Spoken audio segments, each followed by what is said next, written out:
Mr. Pescaru, I know that for you, today we are no longer at the stage of seeing what cars exist.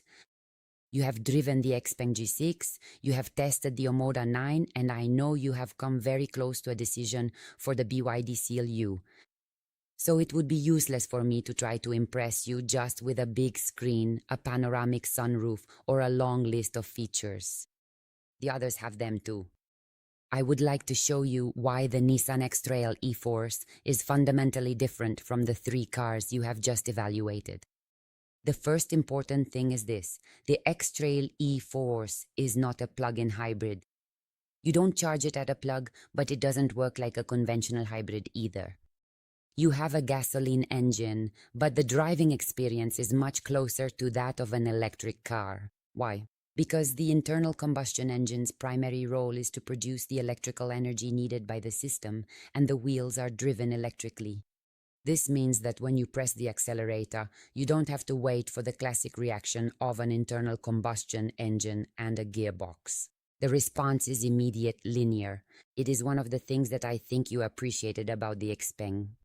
Only here you no longer ask yourself, where do I charge? How long do I stay? What range do I have left? You put in gas and you go. But the really interesting part is the E4 ORC. This X-Trail has electric all-wheel drive.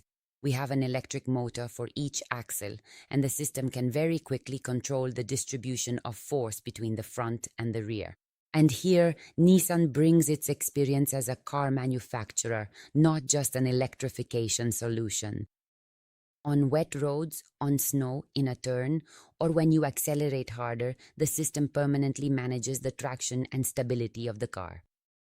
You don't have to do anything yourself. The car handles it. Now, if you ask me, Daniela, then why choose the X-Trail and not the BYD Seal U? I would answer you very simply. The BYD offers you the advantage of a large battery and the possibility of driving many kilometers on electric power if you charge it regularly. It's a very good argument, but it assumes you incorporate charging into your car usage routine. The X-Trail proposes a different philosophy. The benefits of electric propulsion without the obligation of external charging. I'm not saying that one of the solutions is universally better. I'm saying that we need to see which one suits you better. Compared to the Xpeng G6, the difference is even clearer. The Xpeng is a very interesting electric car, fast, very digital, and technologically spectacular. But it is an EV. The X-Trail says I want the feeling of electric propulsion, but I don't want my trips to depend on charging infrastructure.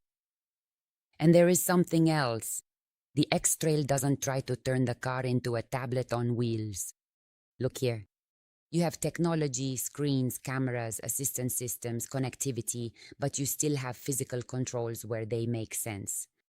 The climate control, the important controls, the driving position, everything is designed so that you can drive the car without constantly searching for functions through menus. For me, this is true luxury.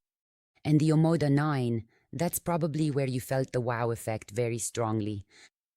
Lots of power, very rich equipment, a spectacular interior, and it's hard not to be impressed. But I would propose a different test to you. Don't compare the cars just in the first 20 minutes.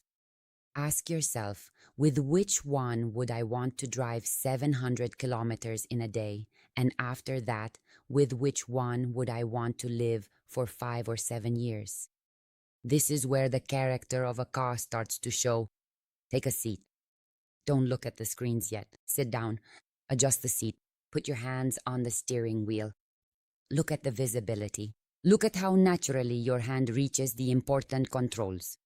Now imagine we are not in the showroom. It's 10 p.m. You have already been driving for 4 hours. You still have 200 kilometers to go until you get home. That's when you discover if a car is just impressive or if it's truly good.